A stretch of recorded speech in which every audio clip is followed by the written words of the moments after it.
Esto es La Entrevista con Raúl Valladares.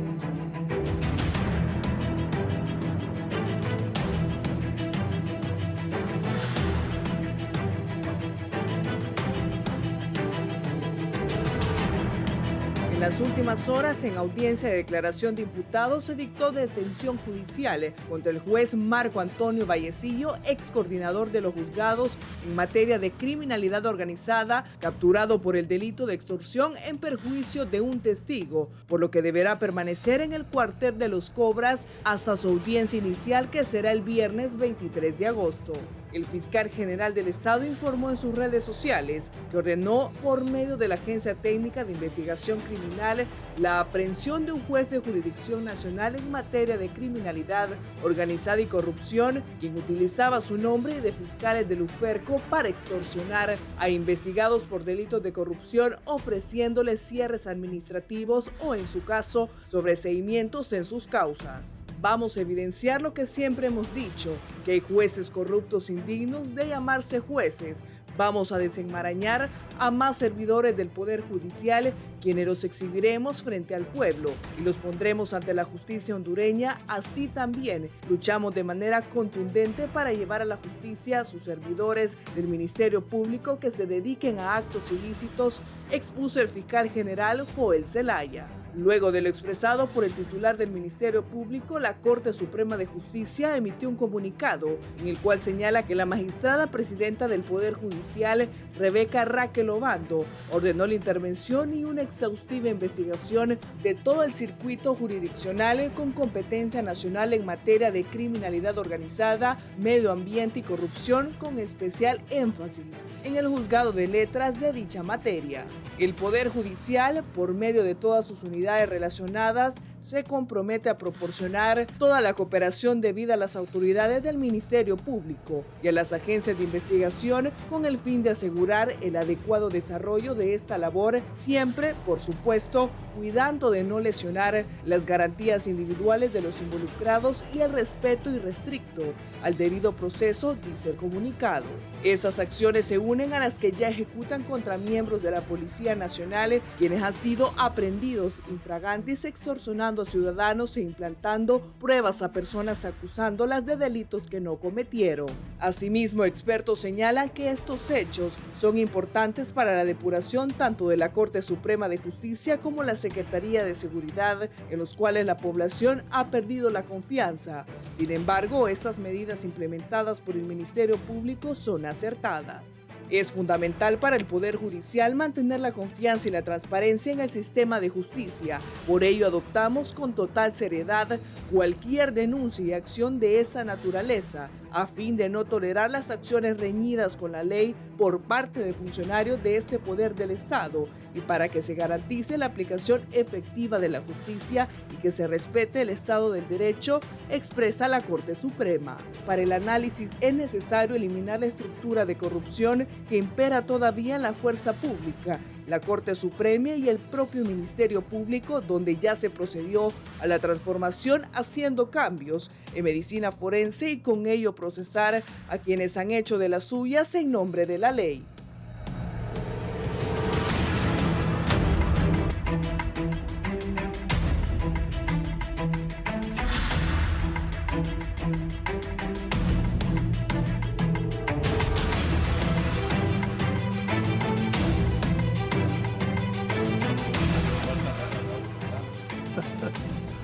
Buenos días, gracias por estar en la entrevista de Canal 11 Radio Visión Honduras. Hoy ya es lunes 19 de agosto del 2024. Un gusto saludarles.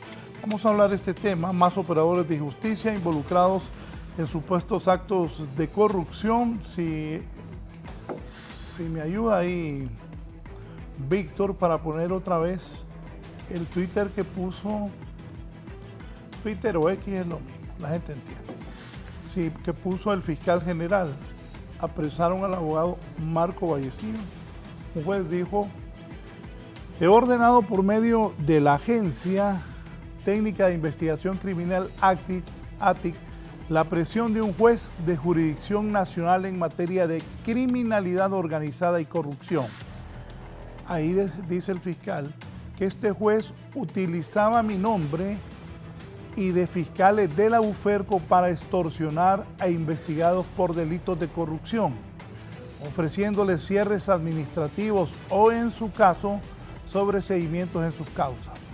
Vamos a evidenciar lo que siempre hemos dicho, que hay jueces corruptos, indignos de llamarse jueces. Puso ahí el fiscal general, el abogado Joel Antonio Zelaya Álvarez. Indignos de llamarse jueces.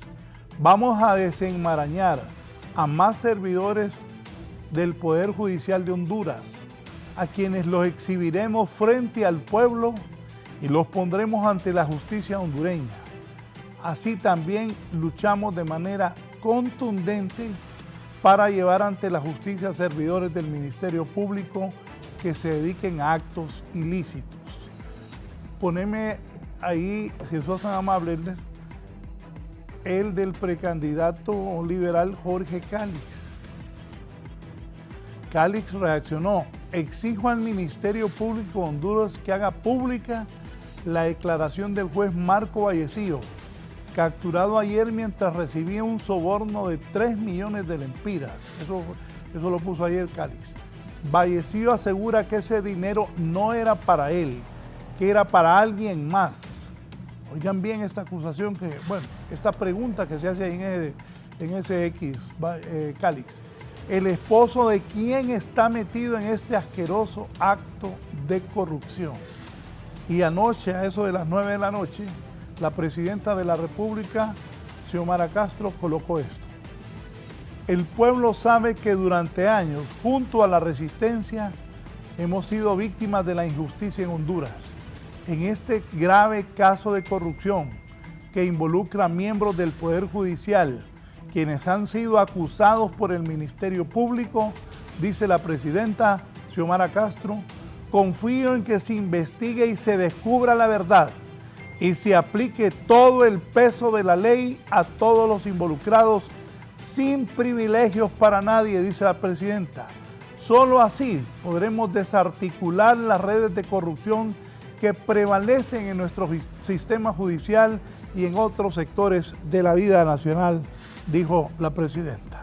Saludo aquí a la abogada Rick Santúnez, la dama que nos acompaña esta mañana. Abogada, buenos días.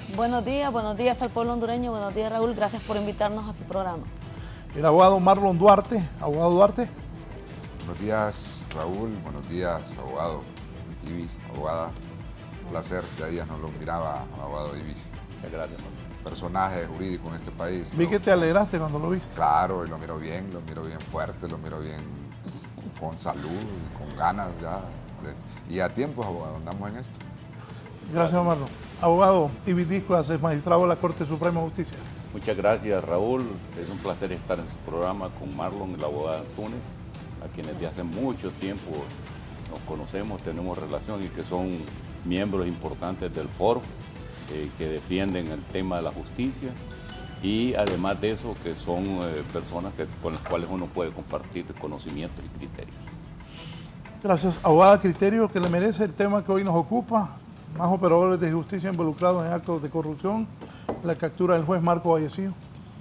Buen día a todos. En primer lugar, es necesario, ¿verdad?, abordar estos temas. Recordemos que la falta de conducta judicial deshace lo que es el tejido que es necesario para un poder judicial funcional. Esto es, ciudadanos que crean en una justicia imparcial, en una justicia rendida con transparencia, ¿verdad? Pero de hecho, Eso no solo involucra lo que es el Poder Judicial, también involucra lo que es el Ministerio Público, la forma en la cual se promueven las acciones, ¿verdad? Más allá, ¿verdad?, de que es necesario de que se establezca un orden, una conducta ética de los funcionarios, pero también es necesario desde ese punto de vista abordar también la conducta ética del Ministerio Público, sin que el caso que hoy nos ocupa y que creo que nos ha traído a este programa pueda tergiversarse, ¿verdad? Y también no vaya a ser que ya la Fiscalía ha tenido casos íconos, pero jamás se ha hablado de una intervención al Ministerio Público. ¿Cómo es posible que hoy estemos hablando de una intervención judicial? Entonces, esa es mi postura, ¿verdad? ¿Es un error decir eso, que una intervención? Es que realmente una intervención judicial, a mí me preocupa cómo afecta el tema de la independencia judicial. Una amenaza vertida por un fiscal general donde dice desenmascararemos jueces corruptos, ¿a qué jueces corruptos se refiere, verdad? Entonces, hoy por hoy, me imagino yo, todo el sistema judicial, todos los jueces están actuando con un temor insostenible, ¿verdad? Cuando están bajo una amenaza latente. Un juez va a decir, bueno, no puedo dar medidas porque me van a tildar de juez corrupto. Eso perjudica grandemente y destruye ese tejido judicial en el cual descansa la sociedad. Recordemos que los jueces no dictan leyes, no tienen el poder de aprobar finanzas, pero sí tienen el poder de dictar justicias. Lo que necesita la sociedad es considerar que esas sentencias que se dictan sean dictadas en apego a derecho. De allí que lo que tiene que hacer la Corte es crear un sistema de cumplimiento judicial, el tan conocido y en boga compliance judicial. A eso es que debe dedicarse, pero hablar de una intervención judicial, esto indica que vamos entonces a intimidar a los jueces, que vamos a atentar contra lo que es la independencia judicial, sería como contraproducente para lo que la sociedad realmente necesita. Sí, abogado Ibis, ¿qué piensa usted? Muchas gracias, Raúl. Mire, el poder de los jueces es el poder de la ley. En los Estados Unidos, que es un país donde los jueces comparten con los fiscales, con los litigantes, ahí se deja ver la independencia de los jueces. Yo creo que el Ministerio Público tiene su propia acción, que es la acción penal, tiene el privilegio de tener la acción penal, no la tenemos los demás. Cuando un fiscal general se dirige contra un poder del Estado, porque no es con un juez, es un poder del Estado, ese fiscal general tiene que ser ponderado, ¿verdad? Yo siento que la juventud de algunos directores y algunos funcionarios públicos ha desbordado el equilibrio entre las personas, y yo creo que se está perdiendo el equilibrio. Los jueces deben de tener independencia de tal manera que un juez solo se comparece ante él para juzgar y ejecutar los juzgados. Don Marlon Duarte. Hay dos aspectos importantes, Raúl, en los Twitter que estaba viendo, y quiero tomar algo del fiscal general. El fiscal general dice al final... Poné de apoyo al abogado Duarte. Al final dice, vamos a intervenir inclusive y vamos a poner a la orden de los jueces, de la Corte, a la que van a intervenir, a los miembros del Ministerio Público que cometan acciones delictivas. En ese punto yo tengo mis reservas en cuanto hasta qué le puede llamar delito el fiscal general. Hay fiscales que son acusadores ultranzas, es decir, también una acusación mal sustentada, hecho de manera maliciosa, por decirlo así, por un fiscal, también constituye delito. Y aquí miramos, porque hablamos de 12 años, de lo que pasó 12 años, y 12 años, y 12 años. Pero durante todos esos 12 años, la abogada Rixa no me deja mentir, que litigamos y mirábamos casos imposibles de que pudieran sustentarlos, pero aún así los presentaban y le quitaban los bienes a las personas. Y le cuento esto porque a mí me pasó en un caso.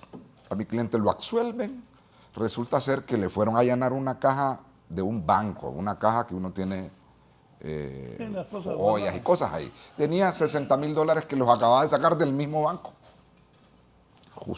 Justificado, cuando lo absuelven al señor, ordenan la devolución del dinero, de los $60,000. Y la fiscal dijo que no los tenían. Vamos a la UAB y dice, a mí nunca me lo pusieron a la orden el dinero. Se perdió. Entonces mi pregunta es, Se perdió el dinero. Sí, no está, no existen los $60,000. No se lo devolvieron, ¿no? No se lo devolvieron porque se perdieron. Mi pregunta es, ¿a esto les vamos a presentar requerimiento fiscal? Primero, por haber presentado un requerimiento fiscal injustificado. Segundo, porque también, yo lo he denunciado públicamente en programa, no es que toda la gente que lo anda capturando es honesta. Si hemos visto videos donde agentes de la lucha, de la ATI, que se enojan con uno, aparecen en los videos y yo no tengo la culpa, agarrándose y metiendo relojes, metiéndose mochilas y escondiéndolas y llevándoselas. Y yo me preguntaba, ¿y los requerimientos fiscales de esa época, donde llegaban a las casas a hacer los aseguramientos? Raúl, increíble, pero llegaban a una casa que la valoraban en 25 millones de lempiras y la casa la aseguraban y la incautaban, pero resulta que esa casa de 25 millones de lempiras no había un inventario del menaje que había adentro. O sea, no tenía refrigeradora, no tenía camas, no tenía inclusive ni servicios, porque se los robaban. Entonces, yo también quiero ver esos requerimientos fiscales en contra de esos fiscales y en contra de esos agentes que participaron en toda esa laceración y ese robo durante aquella época dorada de las famosas incautaciones, que todavía lo están haciendo, ahora levantan inventario, pero antes lociones, abogados, se llevaban las lociones, los pañales de los niños. Las carteras. Se llevaban la comida, si los frijoles todavía estaban ahí, estaban en la olla, también se lo llevaban. O sea, es increíble. Entonces no vengamos a hablar también de decir, y no es que estamos defendiendo una posición de lo que pasó, porque no lo he visto, hasta ahora he visto la parte de la acusación, pero como decía un personaje, nadie está por encima de la ley. Estamos de acuerdo. Pero también hay que partir de la idea del punto de vista, ¿qué dice en ese requerimiento fiscal en contra del señor Vallecillo? Porque lo raro yo que estoy viendo es que si hablamos de dinero, hablamos de un funcionario público, estamos hablando de un cohecho, pero lo están acusando de extorsión a Marco. O sea, si usted me habla de dinero, de 3 millones de lempiras, usted me está hablando de extorsión. El otro punto, Raúl, para terminar, es un punto muy importante que por ejemplo, deberíamos destacar nosotros como abogados, es el hecho siguiente. Yo creo que yo le tengo mucho respeto al abogado Calix, pero en ese requerimiento y en esa relación sucinta de los hechos que acabamos de leer en el caso de Marco, jamás se menciona el extremo del dinero que supuestamente va para el esposo de una alta funcionaria. O sea, no dice en ninguna manera. Segundo, Marco Vallecillo no ha presentado ninguna declaración. Ayer que era la declaración de imputado, ese Twitter fue antes, ¿verdad? Y la declaración aquella es a que rinde ante juez competente. Pero no ha declarado, Raúl. Pero ¿de dónde saca esa? Calix puso este otro en la noche, creo que reaccionando por lo que la presidenta había expresado en su X. Ponelo el que me enviaste también. El esposo, volvió a poner Calix, el esposo de una altísima funcionaria del Poder Judicial trafica con la justicia a vista y paciencia del gobierno que usted dirige. Y no me refiero a la magistrada Sonia Marlina Dubón ni a su esposo, el abogado Enrique Flores Lanza. No puedo decir absolutamente nada de ellos en ese sentido. Es preciso que el Ministerio Público de Honduras publique las declaraciones del juez Vallecillo para que sepamos el esposo de quién es el que está metido en este y otros casos y quién es el que ofrece arreglar juicios perdidos a cambio de dinero a través de su influencia. Marlon. Eso es lo que yo le decía. En ese proceso, estamos hablando del caso del abogado Marco Vallecillo. En la relación sucinta de los hechos, yo creo que Joel Zelaya, así como es, él no escondería absolutamente nada. Y si hubiera algo de eso, yo creo que lo hubiese implantado en la relación sucinta de los hechos del requerimiento fiscal. Pero usted va al requerimiento fiscal y no dice absolutamente nada de eso. Y la otra situación es, yo como le vuelvo a repetir, le tengo mucho aprecio al abogado Cali, pero creo que él anda mal en ese punto donde el Ministerio Público dice que tiene que publicar la declaración de un imputado. Si es que ni siquiera cuando él emitió ese Twitter había sido la declaración de imputado, porque la declaración de imputado fue ayer a las 5 de la tarde y el Twitter de él o el X de él es antes de la declaración, Raúl. Y la otra es... Creo que Calix siguió por lo que el abogado Marco Vallecillo dijo cuando iba entrando temprano a los juzgados. Pero es que yo escuché y vi las declaraciones de Marco y él en ningún momento establece Y eso. él dijo que quería que transmitieran lo que él iba a declarar. Ah, claro, que él transmitiera porque él tiene su verdad, porque si nosotros venimos, Raúl, y nosotros partimos de la idea del requerimiento fiscal y que lo que dice un requerimiento fiscal es una verdad absoluta, no tendría sentido que existieran los abogados defensores, no tendría sentido que existiera el Poder Judicial, porque toda persona que acusara al Ministerio Público ya estaría condenada. O sea, un país, en un Estado de Derecho, existe un Poder Judicial que regula las acciones de los particulares y también de los órganos jurisdiccionales, y también existe el Ministerio Público que acusa, pero si nosotros venimos que la verdad absoluta la tiene el Ministerio Público desde que presenta un requerimiento fiscal, ¿para qué iríamos a una audiencia inicial, Raúl? ¿Para qué existiríamos abogados como la abogada Rixa, como el abogado Ibi? Entonces estaríamos ante una verdad ya establecida.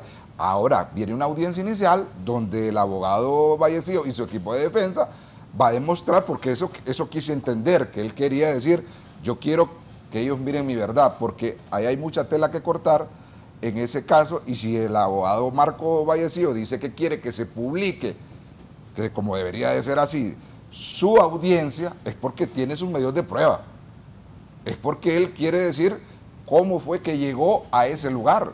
Pero no vamos a partir de la idea de que si el fiscal general a través de sus fiscalías presenta un requerimiento fiscal, es que ya una persona esté condenada.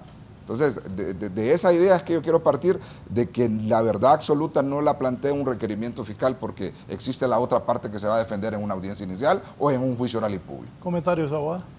Bueno, es importante destacar lo que el abogado Marlon ha dicho. Primero, recordemos quién es Marco Vallecillo. Es un juez que ha librado órdenes de captura contra cualquier cantidad de personas en este país, puesto que a él le han turnado todos los requerimientos fiscales. Eso ya le coloca a él en el blanco también de poder ser una persona perseguida al no responder quizás a ciertos intereses. Segundo, el requerimiento fiscal, que es un poco ambiguo, yo no conozco a detalle el requerimiento, lamentablemente el fin de semana no estuve en la ciudad, pero sí logré ver algunos detalles de los que han publicado, pero el hecho fáctico que está relatando el ente fiscal es un cohecho, no jamás llegaría a una extorsión. El tratar a un funcionario como extorsionador, pues no me parece que sea lo más correcto. Para eso existen los tipos penales y de acuerdo a los principios se tiene que decidir en atención al principio de especialidad por cuál tipo penal nos vamos a decantar. Y en este caso, si vamos a presentar una figura hipotética, sería un cohecho, una extorsión no cabe.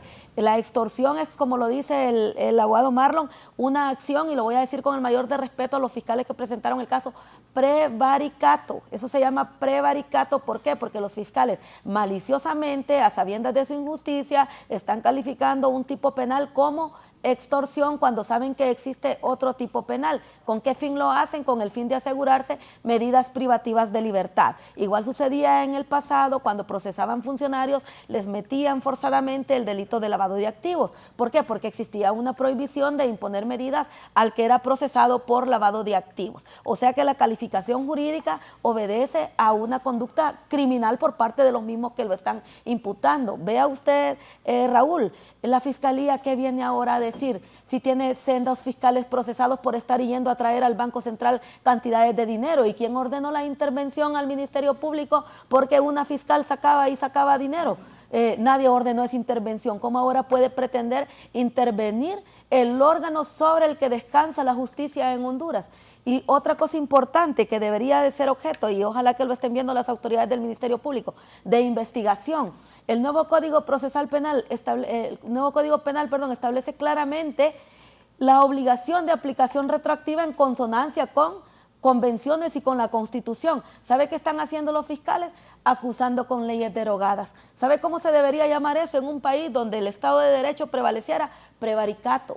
Los fiscales que acusan dolosamente solo para que las penas sean más graves a los imputados con el código que ya derogó, con una ley que no existe, violentando el principio de retroactividad, también cometen prevaricato. Yo invito al fiscal general a que investigue todos esos requerimientos presentados con leyes derogadas en violación al artículo 615, el artículo 1 del Código Penal, para que también los procese. Es más, ¿Cuántas denuncias hay y cuántos abogados hondureños han presentado denuncias en casos por falsificación de pruebas documentados? ¿Sabe qué hacen esos casos? Ahí están dormidos a vista y paciencia de las autoridades que se niegan a investigar la conducta fiscal y la conducta de peritos o agentes en falsificación de pruebas, solo con el afán de condenar ciudadanos inocentes y de responder a intereses mezquinos. En consecuencia, pues nosotros, yo creo que debería de analizarse la situación del abogado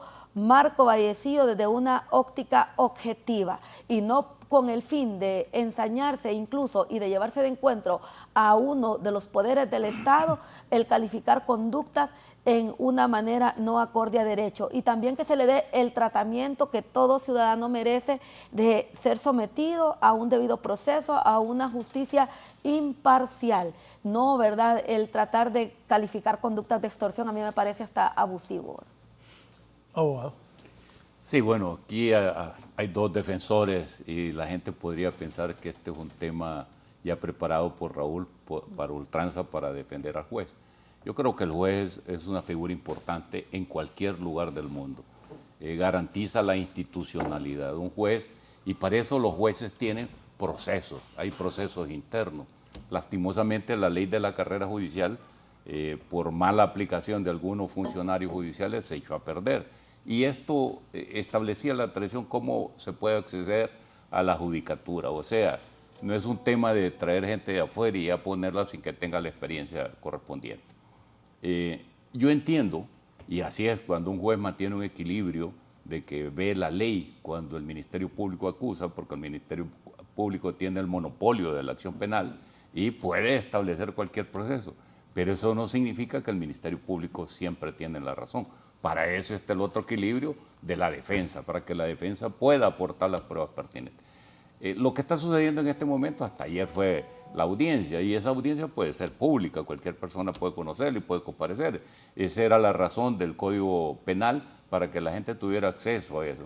Y algunas cosas que se manejaban con el viejo código, que decían, mire, está en plenario, está en sumario, eso ya pasó esa etapa. Aquí no se trata de que si el juez, hasta este momento el juez es inocente. Es decir, en este momento sigue siéndolo y lo va a seguir siendo hasta que exista una condena donde diga que el juez incurrió en tal delito. Creo que en este caso el Ministerio Público sí está equivocado. El delito del cual está imputando supuestamente el juez es un delito que no procede en eso.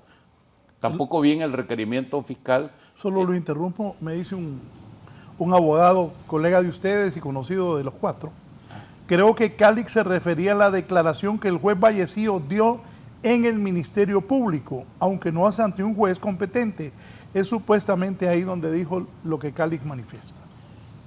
Sí, bueno, mire, esa es una declaración rendida ante el Ministerio Público. El juez lo pudo haber dicho supuestamente, o no. O sea, sí, él no le han tomado una declaración administrativa que pueda llegar a un punto de eso. Es decir, que sirva como medio de prueba en una audiencia inicial, porque el medio de prueba de una declaración es la única rendida ante juez competente. Y ante juez competente la audiencia fue a las 5 de la tarde del día de ayer. Esa es la verdad. Ni usted ni yo conocemos si él declaró o no declaró, ¿verdad? Ese Twitter fue antes. Ese punto. Entonces, concluyendo con la idea, el tema es que si hay un supuesto delito, primero el Ministerio Público tiene que acusarlo por un delito que esté en el Código Penal. No puede inventarse un delito que no exista. Segundo, si hay flagrancia o no hay flagrancia, el fiscal debió haberlo dicho. Y tercero, los jueces en nuestro país, como igual que los alcaldes, gozan de un privilegio especial que es el antejuicio. Para iniciar una acción contra un juez, si procede o no procede, tiene que seguir un proceso del antejuicio. No sé si en este caso se siguió ese procedimiento.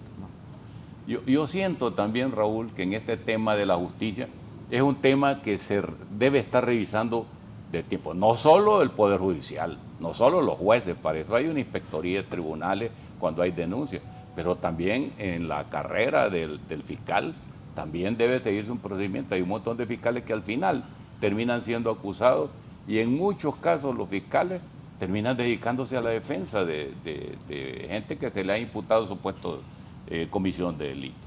En este tema yo creo que está muy temprano como para poder emitir una opinión. Claro, esto le permite a un montón de gente que quiere aprovecharse de las circunstancias para sacar cosas que a lo mejor han estado ahí guardadas por mucho tiempo y que es una manera de sacarse el clavo. En efecto, cuando los jueces, hay jueces que a ultranza, y en el pasado sucedió que apenas acusaban de lavado de activos a esos jueces, no se les podía acercar nadie. Y ahí están afuera, son anónimos, son gente que nadie conoce y que también pueden estar sujetos a acción. Y cuando un juez maneja el equilibrio, el fiscal no lo ve en buenas situaciones. Dice, es que están coludidos con la defensa y todo. No está viendo si él ha procedido adecuadamente o no en un proceso.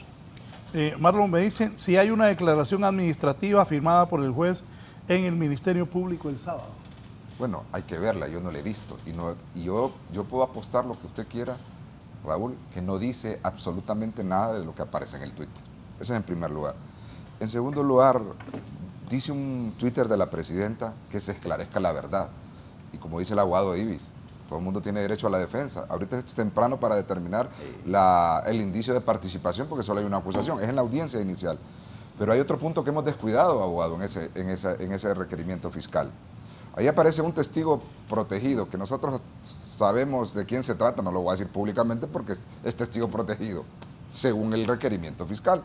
Pero creo que hay una equivocación bastante arraigada, creo, inclusive hasta del propio testigo protegido, que como él es ofendido ahorita por una supuesta extorsión o un supuesto cohecho, a mí ya me quitaron los casos que yo tengo ahí.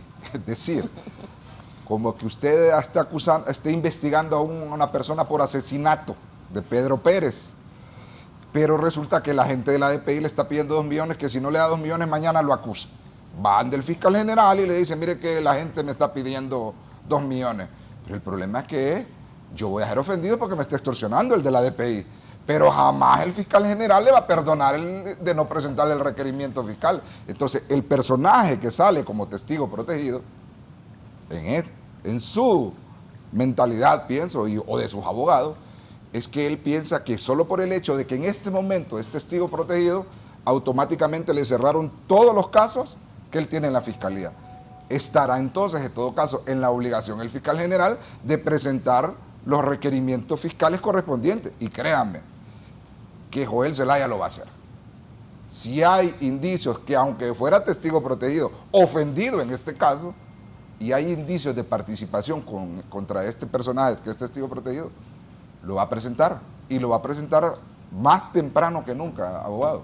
Porque yo le decía a Raúl, cuando usted no debe nada, usted no tiene que temer absolutamente nada. ¿En qué punto un testigo protegido, que me imagino de la personalidad que tiene este testigo protegido, le va a ir a entregar 3, 4 millones a alguien? Si usted no debe nada, porque no le va a ofrecer absolutamente dinero a nadie, ni a su abogado, para que le arreglen algo, porque usted es inocente. ¿Para qué usted va a ofrecer dinero si usted es inocente? Entonces, ahí hay mucha tela que cortar. Y en la equivocación clara que el fiscal general no le va a perdonar absolutamente, ni le va a cerrar un caso a alguien que tenga participación, y peor en las situaciones que se maneja el supuesto testigo protegido. Ahí el fiscal dice que estaban utilizando su nombre, que supuestamente él iba a arreglar los casos. Eso es lo que dice el fiscal ahí. ¿O no, abogado? Eso es lo que dice, habría que ver, ¿verdad? Por eso que él apresa al juez, porque el juez utilizó su nombre diciendo que iba a resolver los casos al testigo protegido que está hablando don Marlon. Ahí habría mucha tela que cortar. Primero, habría que ver realmente qué pruebas tiene él de que se estaba utilizando su nombre. 2, habría que ver si realmente se iban a entregar esos 3 millones. Eso fue una trampa que tendieron, porque que yo entienda, no le han entregado a Marco 3 millones de lempiras. Vea qué fácil usted, se va a un juez ahora a un centro comercial, me quiero deshacer de ese juez, llevo dinero seriado de la ATIC y digo, andate a ese mismo centro comercial que allí está el juez y decir que esos 3 millones son para él. O sea, es una situación bien terrible. También hay que analizar otros escenarios. Ese testigo protegido, ¿qué procesos tendrá, como dice el abogado Marlon, para que supuestamente haya entrado en negociaciones de 3 millones. Ese testigo es capaz de vender su alma al diablo, como dicen vulgarmente, a cambio de que le cierren esos sendos procesos que tiene. Máxime si es una persona que, reconocida en este país o algún político, porque para que sea un caso de la UFERCO, ¿qué caso lleva la UFERCO? Casos de redes de corrupción. Significa que ese testigo protegido es una persona inmersa en una red de corrupción.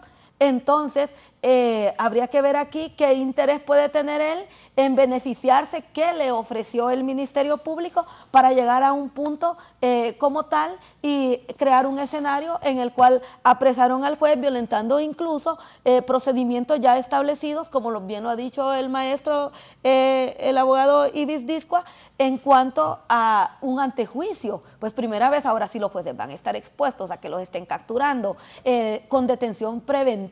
Oiga bien usted, no esperar ni al libramiento de una orden de captura, no hacerle un antejuicio, etcétera, y con posterior convalidación. El problema aquí, le voy a decir, el abogado Ibis lo tocó ese tema, y es que los fiscales son y eran muy felices con aquel tema de Fusina que decía: jueces, policía y fiscales de la mano. Peor aberración que esa no existe. Un juez no puede estar de la mano ni de los fiscales ni de la policía, porque el juez debe estar aquí en el centro y juzgar como un padre de familia que no está parcializado ni con este hijo que es la defensa ni con este hijo que es el Ministerio Público. El juez que está de la mano con los fiscales es un corrupto y el juez que está de la mano con la defensa es un corrupto. El juez debe ser un tercero imparcial, un juez natural a quien se le da la noble misión de juzgar. Abogado. Sí, mire, esto no es nuevo. Yo recuerdo un caso hace más de 25 años donde a un casino le hicieron un reparo. El colega abogado, que me parece que lo que menos actuó fue que, como colega, le tendió una trampa al auditor. El auditor fue y en una bolsita le tenía creo que 5.000 o 10.000 empiras. Y estaba el Departamento de Investigación Criminal y agarró a ese auditor y lo llevaron. Con el tiempo entiendo que el auditor salió, pero esta no es una actitud nueva y hay todo tipo de colegas como lo hay de testigos protegidos que creen que con eso van a salvar. Mire, ese tema lo resuelve la Ley de Colaboración Eficaz. Cuando usted tiene un problema de esa naturaleza, viene y pacta con el Ministerio Público y el Ministerio Público actúa frente a quién, frente al juez para un tema de reducción de penas o de cualquier otra cuestión. Cuando esta persona tiene un problema de naturaleza. En el caso que nos ocupa hoy, yo ayer me enteré porque me llegó el requerimiento fiscal, ¿verdad? Pero me llegó después de que habían aprendido a este señor, que ni lo conozco, no sé quién es, no tengo ninguna idea porque hace mucho tiempo nos retiramos de los tribunales, pero es un juez. O sea, se trata de una persona, de una institución como el Poder Judicial. Es un juez que apresaron, lo llevaron, lo hicieron con él lo que quisieron y al final lo pusieron a la orden del juez competente. Esa es la única declaración que tiene validez. Las otras declaraciones, cuando usted va a donde lo lleven, no tiene ninguna validez. Por eso ya en la institucionalidad está señalado que corresponde al Poder Judicial juzgar y ejecutar lo juzgado. Eso corresponde a los jueces. ¿Qué corresponde al Ministerio Público? La acción privativa de acusar. ¿Y qué corresponde a los defensores? Utilizar todas las armas que le da la ley para defender un caso y ver dónde hay falencia en los procesos. No tanto en determinar cuál es el delito, porque al final es el juez que determina el delito, sino cuáles son las armas que va a utilizar para defender. Yo entiendo a la clase política que utiliza cualquier medio de esta naturaleza para levantar perfil. Pero yo creo, y yo aconsejaría que en estos casos del Poder Judicial uno debería mantenerse al margen porque eso corresponde a los jueces. Va a ser los jueces los que van a determinar eso. Yo siento que lo que pasa aquí, Raúl, es que de nuevo tenemos que revisar la institucionalidad. ¿Qué pasa en el Poder Judicial? ¿Cómo se eligen los jueces? ¿Cuál es la actuación de cada juez? Por ejemplo, pero esto genera una crisis. Una gran bola, una crisis, una gran especulación. Y ¿qué tan grave es esto al interior y de la Corte y el Ministerio Público? Esto... Fíjese, Raúl, yo voy a poner un ejemplo. ¿Por qué pusieron tribunal de sentencia? 3 jueces en un país tan pobre como el nuestro. Porque la gente tenía dudas de que sí iba a haber equilibrio en la aplicación de la justicia. Tenía un juez que provenía prácticamente, eminentemente acusador, casi de la línea de los fiscales, otro juez que provenía de la defensa y otro del Poder Judicial. Un país tan pobre, 3 jueces en un tribunal de sentencia. Debería ser un solo juez para que este juez es el que le va a determinar el prestigio, cómo lleva sus sentencias, cómo actúa en los procesos, pero nosotros no, tenemos 3 jueces porque hay duda. Y frente a esa duda creemos que mejor la repartimos entre 3 que dejar a uno solo responsable. En los juzgados de letras de lo civil, antes teníamos 2 jueces, uno de Tegucigalpa y otro Comayagüela. Hoy tenemos 20 jueces, 30, y los procesos están peor. Vaya a pedir usted el señalamiento de una audiencia, dentro de un año tiene una audiencia. Peor que la visa. Bueno, y es un calvario. O en lo contencioso administrativo, en lo laboral, estamos claros que ha crecido la cantidad de demandas, pero también estamos claros que algunos del Poder Judicial no tienen ni supervisión. Usted no va a ver un magistrado de la Corte de Apelaciones que va a ver cómo actúan los tribunales, y eso no le va a quitar un tema de independencia. Los magistrados de la Suprema les da miedo reunirse con los jueces o les da miedo reunirse con los litigantes. Si más bien los jueces deberían de ser la gente más abierta, escuchar los criterios para poder juzgar las cosas que se les ponen en conflicto a ellos. No es lo mismo leer un expediente que conocer de la boca de la gente los hechos que se presentan. Pero eso no lo vamos a solucionar ahora. Lo que estamos frente a un caso reciente, que hay que dejar que un juez de la misma institución del Poder Judicial va a resolver este tema. Y si el Ministerio Público no sale, entonces va a utilizar la prensa, que es lo más fácil de frente a la incapacidad de la gente, es recurrir a los medios de comunicación. Bien, voy a hacer una pausa, me dice el abogado Carlos Chactur. Buenos días, un saludo a los estimados colegas, qué gusto ver bien al abogado Ibis, toda una institución dentro del derecho hondureño. Mire amigos, lastimosamente, dentro del gremio de abogados existen algunos que litigan bajo el lema yo te cuadro y muchas veces utilizan el nombre de jueces o magistrados y ni siquiera los conocen. Y eso nos perjudica a todos los demás profesionales. Coincido con los abogados de que han equivocado la calificación jurídica de la acción incoada contra el abogado Vallecillo. Creo que eso es malintencionado. Me negaría a creer que es por ignorancia. El derecho penal no debe ser instrumento de venganza ni de persecución política. Se debe respetar los derechos del imputado y debe litigarse bajo el principio de lealtad con la justicia.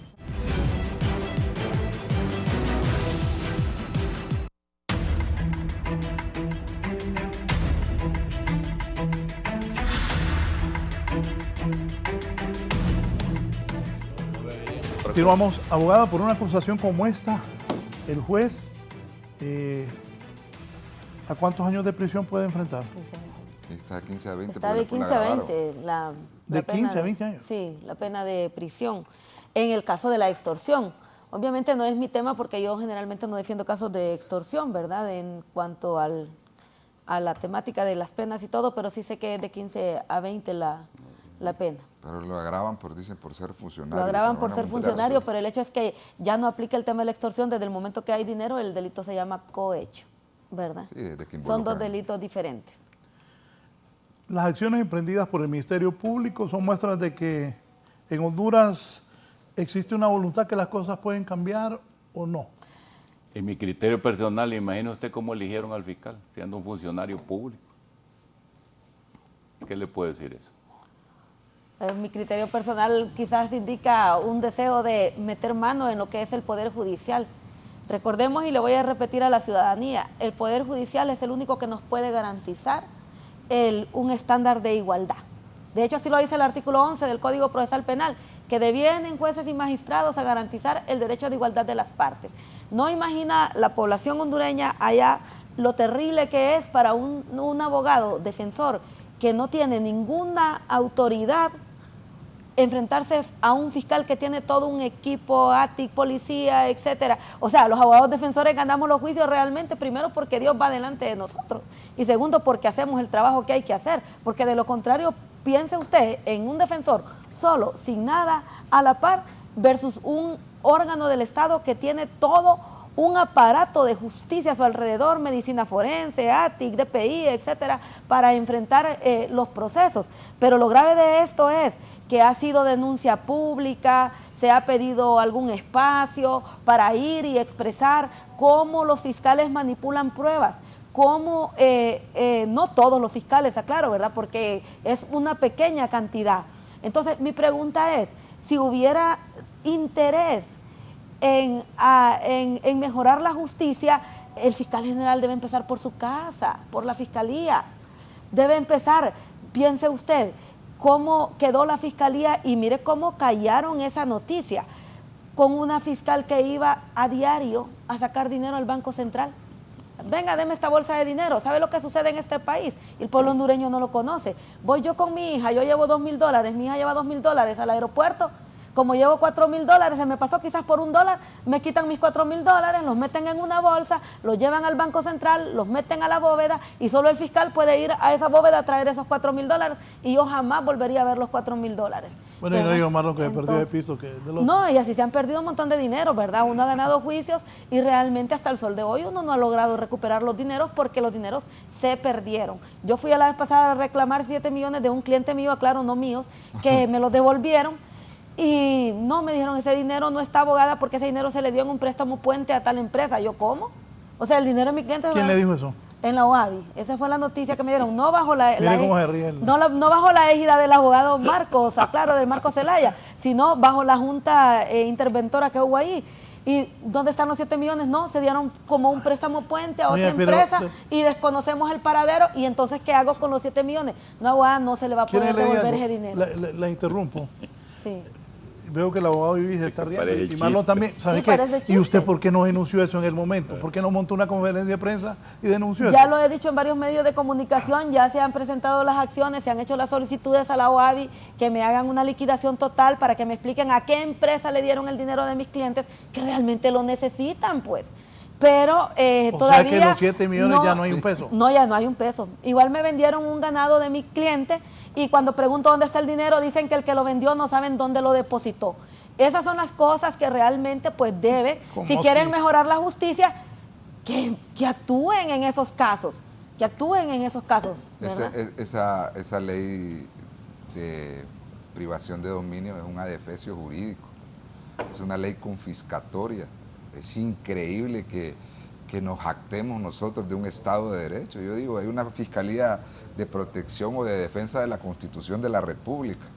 ¿Cómo va usted a juzgar cosas del pasado con leyes del futuro? O sea que si usted tiene un niño y ese niño es prohibido a futuro que llame Pedro Pérez, lo van a meter preso porque se llama Pedro Pérez. Y esas son las leyes que aplican en Honduras. Entonces, con esas leyes los fiscales son perros, como decimos, son pelis para ir a presentar esas solicitudes de privación de dominio y plantar las medidas, las tales famosas cautelares de aseguramiento e incautación. Óigame bien, aseguramiento e incautación. Es decir, a usted le quitan el carro y lo dan a un funcionario. Y los funcionarios están pendientes de las noticias para ver, aseguran 2 prados. Allá están donde el abogado Marco pidiendo que le asignen la prado que acaban de asegurar. Y como dice la abogada, es increíble. Por ejemplo, a mí me dicen, abogado, le devolvieron el ganado a los Rosenthal. ¿Cuál ganado? ¿Cuál ganado? Si de las 13,000 cabezas de ganado solo reportaron como 800 cabezas de ganado. Y usted me pregunta en qué estado se encuentran. Desaparecido. O sea, se robaron 12,000 cabezas de ganado. Entonces, el dinero ya no existe, el ganado ya no existe, abogada. Me ordena, óigame bien, abogado Ibis, un aseguramiento de hace 20 años. Ordenan la devolución del dinero de hace 20 años, $500,000. Ahorita van como $900,000. Voy a la OAVI y me dicen la OAVI, es que ese dinero no está. Me dice Denis Castro, yo presenté la iniciativa para reforma a esa ley de confiscación. Sí, es que es una ley de confiscación. Pero para terminar ese punto, ¿sabe qué me dijeron en la OAVI? La anterior, creo que fue el primero de este gobierno, me dijo, abogado, yo no le puedo devolver ese dinero porque en el gobierno de Juan Orlando Hernández, me dice, con la ley de secretos, dice, este dinero lo tomaron para la cuestión de seguridad, pero es que el problema no lo tiene mi cliente ni la persona. El Estado le tiene que cumplir como sea. Es como los $60,000 que perdieron en poder del Ministerio Público. El Ministerio Público tiene que pagarlo de su presupuesto, porque la posición garante de ese dinero, ¿quién la tenía? El Ministerio Público. Pues lo que me dijeron a mí es que me pagaran en finanzas. Que me haga un F01 para que finanzas me pague. ¿De dónde me va a pagar finanzas? Entonces, ¿quién es el responsable? Aquí es, una vez, así con la celeridad, como dice la abogada, con la celeridad que aseguran e incautan, con la mayor celeridad, deberían de devolverlo. Pero a usted viene y hace un oficio, un tribunal de sentencia y dice, ordeno que le devuelvan los bienes a Pedro Pérez. Pero tarda un año en estarle devolviendo los bienes a Pedro Pérez. Pero ¿sabe en cuánto tiempo se lo aseguraron? En 24 horas. En 24 horas le congelaron sus cuentas. En menos de 24 horas le fueron a sacar su dinero y se lo pasaron a una cuenta de Loavi. Entonces, eso de la Loavi, eso es una papa caliente. Eso, como dijeron la Junta Interventora, eso hay que cancelarlo ya. Porque ese es un nido absoluto de corrupción. Óigame, casas que valían 5 o 6 millones fueron subastadas, óigame bien, que no son subastas públicas, subastas selectivas donde supuestamente solo le informo a usted o a usted para que vaya. No, como lo concurrieron 2 con ellos, hizo la subasta. Y de casas de 5 millones de lempiras vendidas en 1 millón de lempiras. Así que es bonito ir a comprar una casa, ¿no? Pero adivine quién tiene esas casas. Amigos o funcionarios del gobierno anterior. Ese es el problema que tenemos. Entonces, como nosotros estamos de moda estar acusando, pues yo creo que el fiscal general va a ordenar que acusen a quien tienen esas casas. Hay que darle cuentas al gobierno. Raúl, a César le vendieron un avión, que se lo vendieron, el avión estaba valorado como en $350,000, $400,000 el avión. Lo vendieron en $50,000 en el gobierno pasado. Pero el hombre que lo compró iba muy alegre, contento con su avioncito. Y le firmó un traspaso, el director, como que estuviera traspasándole un carro. Cuando llegó a reabastecerse de combustible en Cancún, le dijeron, enseñá y los documentos del avión, y le enseñó el tal traspaso que le había hecho de la Loavi. Ahí fue decomisado el avión porque estaba en un fideicomiso de Wells Fargo, un banco gringo. Allá está el avión. El hombre perdió el avión y perdió los $50,000. Oh, wow. Mire, yo entiendo que estas leyes, la ley de extinción de dominio, de privación de dominio, fueron creadas para establecer un equilibrio entre los poderosos que manejaban muchos recursos y hacían lo que querían. Entonces el Estado vino y estableció un equilibrio. El problema es que aquí no hay equilibrio, ¿verdad? La gente no entiende, no conoce o blanco o negro, la parte gris pasa desapercibida. Yo creo que hay cosas que son buenas, pero sabiéndolas aplicar. Si aquí se aplican indebidamente por personas que no son las personas adecuadas, va a pasar las cosas que están relatando Marlon y la abogada Antunes. Claro, pudieran decir porque ellos son defensores. Y esa es la obligación que tienen los defensores, utilizar todas las armas que les da la ley para lograr los propósitos que tengan en función de la aplicación y la administración de justicia. Igualmente el fiscal tiene todos los instrumentos, para eso tiene atrás todo un equipo que no lo tienen los defensores y que puede hacerse valer de ellos, peritos y toda la gente. En este tema los jueces lo único que aplican es el conocimiento. ¿Qué es lo que tiene un juez? Es un escritorio y detrás de ese escritorio lo que tiene son sus conocimientos. Ahora es mucho más fácil porque usted tiene la computadora a la par, tiene su iPad, tiene su celular, que puede en el mismo momento determinar la precedencia o no precedencia o antecedentes de los casos para juzgarlo. Eso siempre y en todos los estados se presenta, las partes. Parte acusadora, parte defensora, los jueces. Lo que pasa es que si no respetamos la institucionalidad, nosotros creemos que porque tenemos cierto cargo, estamos sobre la ley, vamos a ir a hacer cosas que somos los principales en respetar y no respetamos, van a suceder estas circunstancias. Y lo más grave es, a mí me da risa, yo en la calle encuentro un montón de gente que ha sido magistrada de la Corte Suprema de Justicia, que camina con un montón de carros adelante, carros atrás. Cuando van a la calle nadie los conoce. Son personajes anónimos. Es correcto. ¿Verdad? Son personajes anónimos porque nunca hicieron nada por hacer cosas, fortalecer la institucionalidad de este país. Y da vergüenza decirlo. Hay gente que hasta le ha ganado demandas al Estado en el pasado. Usted, si se acuerda, no saben por qué. Sí. Estuvieron en la corte, no saben por qué, porque no pusieron sentencias. No tienen ninguna idea, las ponen otras personas. Yo creo que en este momento la institucionalidad hay que buscar los mejores hombres y las mejores mujeres en este país, tanto para esos cargos importantes como para los jueces que apliquen y la justicia, apliquen y administren la justicia. Me dice el abogado Salomón Amador, saludos, los jueces no actúan solos, hay un grupo de abogados privados que se promocionan con ser amigos de jueces y fiscales y así de esa manera le quitan los clientes a los abogados honestos. Eso también lo debe investigar el Ministerio Público, dice el abogado Salomón Amador. Sí, es cierto. Que será indirecta eso. Ese es cierto.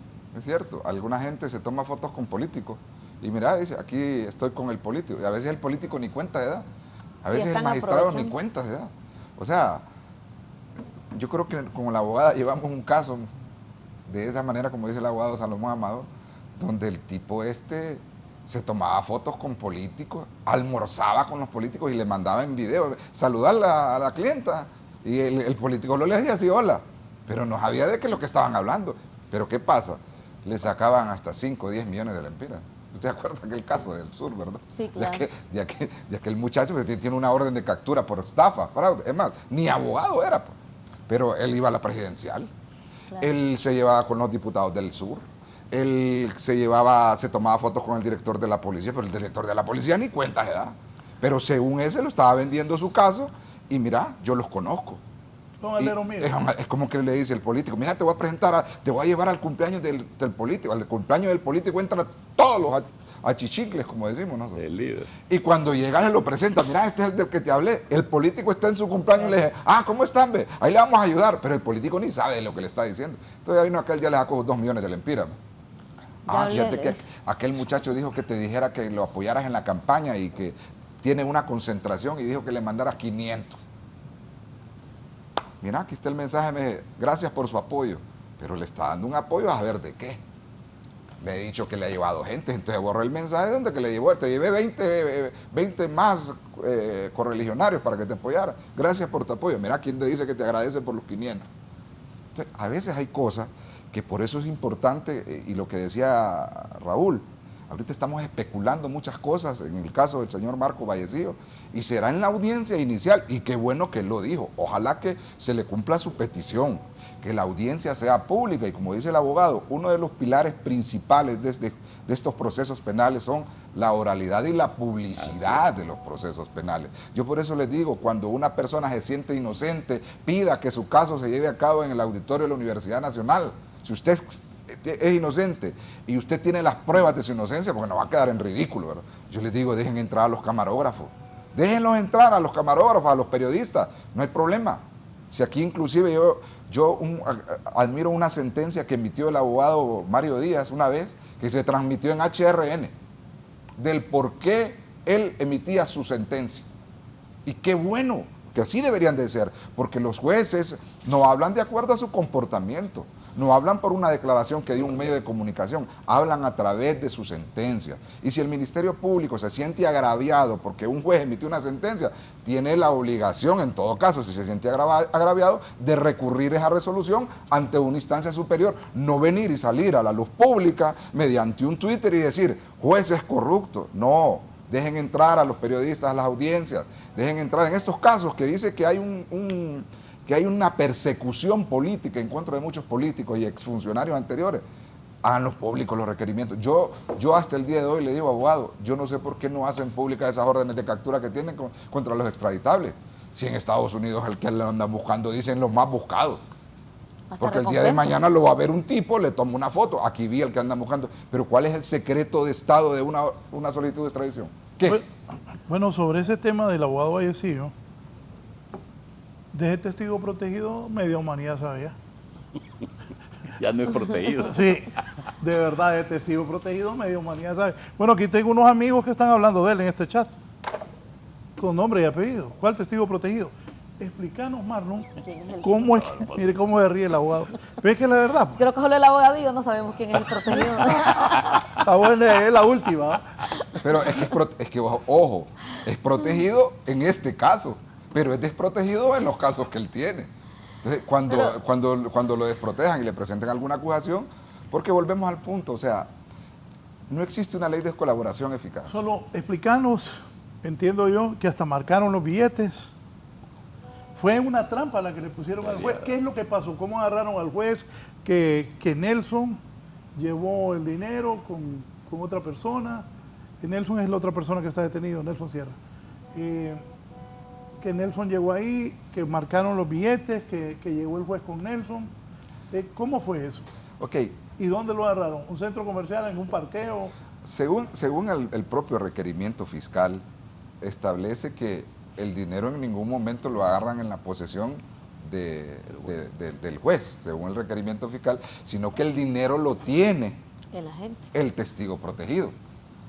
Y supuestamente los 3.000 empiras, yo le digo supuestamente porque nosotros aquí estamos especulando, porque es en la audiencia inicial donde se va a ventilar todo esto.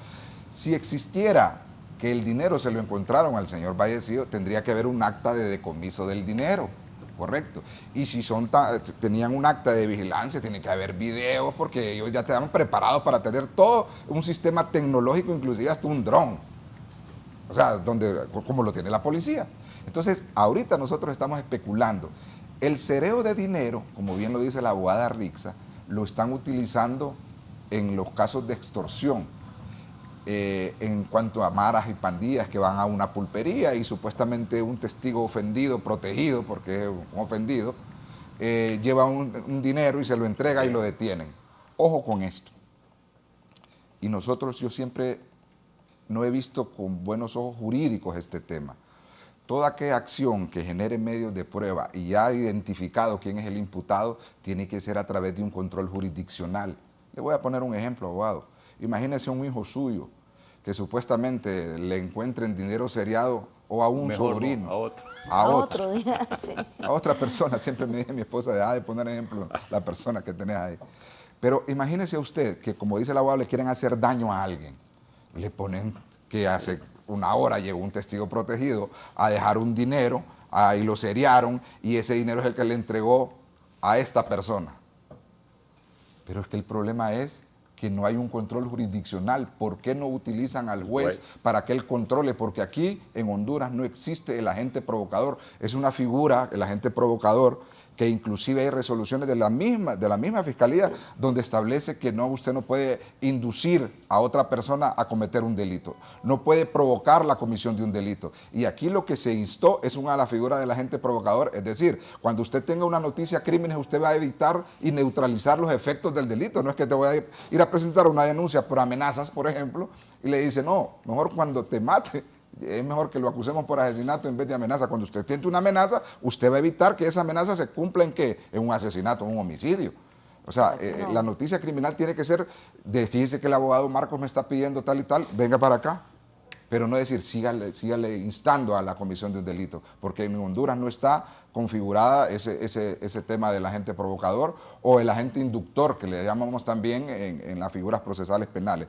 Pero repito, va a ser en una audiencia inicial donde se va a demostrar, y ojalá que sea pública, así como lo pidió el abogado Marco Fallecido, de quién tiene la razón en cuanto a este dinero que dice el licenciado Raúl, que ese dinero seriado se le encontraron a quién.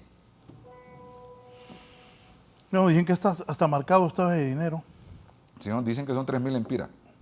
¿Ah? 3.000 empiras marcados. O sea, eso fue una trampa para el juez. Claro O algo montado, Inducido. como en las películas, ¿verdad? Sí, ese se llama el agente provocador. Pero habría que ver, como le decimos, las llamadas, los mensajes que decían en los mensajes para que no se convierta en la especulación que estábamos hablando del político. Porque, abogado, yo le digo algo. Si usted me pregunta en el tema del tema de Juan Orlando Hernández, que dice que alguien recibió 1 millón allá por Copán, oígame, en nombre del jefe de campaña o en el nombre del candidato, un montón de gente se hizo millonaria, agarrándole pisto a medio mundo, y a quien eran los blancos más fáciles para eso eran los narcotraficantes.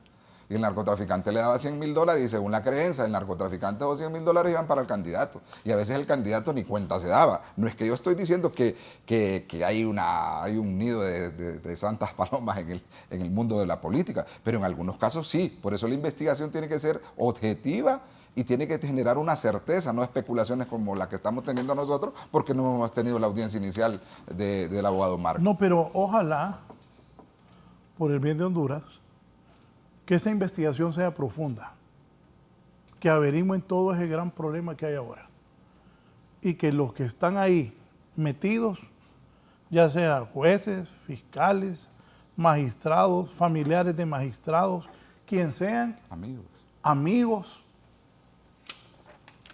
sean juzgados. Porque no podemos tener una corte así, ni jueces así, ni fiscalía así, porque entonces ¿en qué estamos? Ayer hablaba con una persona y me dijo, ojalá se investigue bien, se profundice y todo aquel que esté metido en eso, que lo castiguen. Y que se llegue a la verdad. Que se llegue a la verdad, independientemente de lo que sea, como dice la presidenta. Esperemos que se juzgue a quien se tiene que juzgar y se le impongan las penas a quien se le tiene que imponer. Poneme ese tuit de la presidenta. Ayer alguien, un colega, me puso fuerte ese mensaje que da la presidenta Castro en este caso. Agrandámelo así como agrandan en Canal 8. El pueblo sabe que durante años, junto a la resistencia, hemos sido víctimas de la injusticia en Honduras. Para empezar lo que dice ahí, en este grave caso de corrupción que involucra a miembros del Poder Judicial, oigan bien lo que pone la presidenta, en este grave caso de corrupción que involucra a miembros del Poder Judicial, es clara ahí, quienes han sido acusados por el Ministerio Público, confío en que se investigue y se descubra la verdad y se aplique todo el peso de la ley a todos los involucrados, sin privilegios para nadie, ¿están escuchando? Sin privilegios para nadie, porque los que cometen errores, estoy interpretando, de un tipo de esos, tienen que pagar. Cuando uno se equivoca, tiene que pagar. Solo así podremos desarticular las redes de corrupción que prevalecen en nuestro sistema judicial y en otros sectores de la vida nacional. Anoche me escribió un colega y me dijo fuerte el mensaje y claro que manda la presidenta. ¿Comentario, abogado? Bueno, yo creo que debería ser, la ley es aplicable para todos, dura lex el lex. El tema aquí que se trata que estamos, es un tema bien ancestral, de hace muchos años estamos teniendo este problema del Poder Judicial, de los poderes políticos, donde se ven involucrados muchas personas. Pero al final no tenemos gente que haya sido condenada por estos actos. Entonces no podemos tener penas que sirvan de ejemplo. Hace muchos años yo recuerdo que se dio un soborno. Aquí el soborno famoso bananero, nunca hubieron culpables, nunca se condenó a nadie. Se suicidaron personas, pero al final no pasó nada. Entonces yo creo que si realmente quieren que suceda algo, incluso yo miraría con buenos ojos que se nombrara un fiscal independiente para este caso. De tal manera que ese fiscal independiente, fuera de toda la influencia que pudiera haber en el ambiente, pudiera llevar este proceso. Igualmente, los jueces, no podemos nombrar jueces para casos específicos en este tema, pero que la Corte tuviera, la más alta Corte, la Corte Suprema de Justicia, tuviera un control de este caso, para que no se volviera a suceder. Si no, los hechos se van a repetir. Y lo que no debe suceder es que se repitan los hechos. En este momento, altos funcionarios de la Corte Suprema de Justicia deben estar bien preocupados.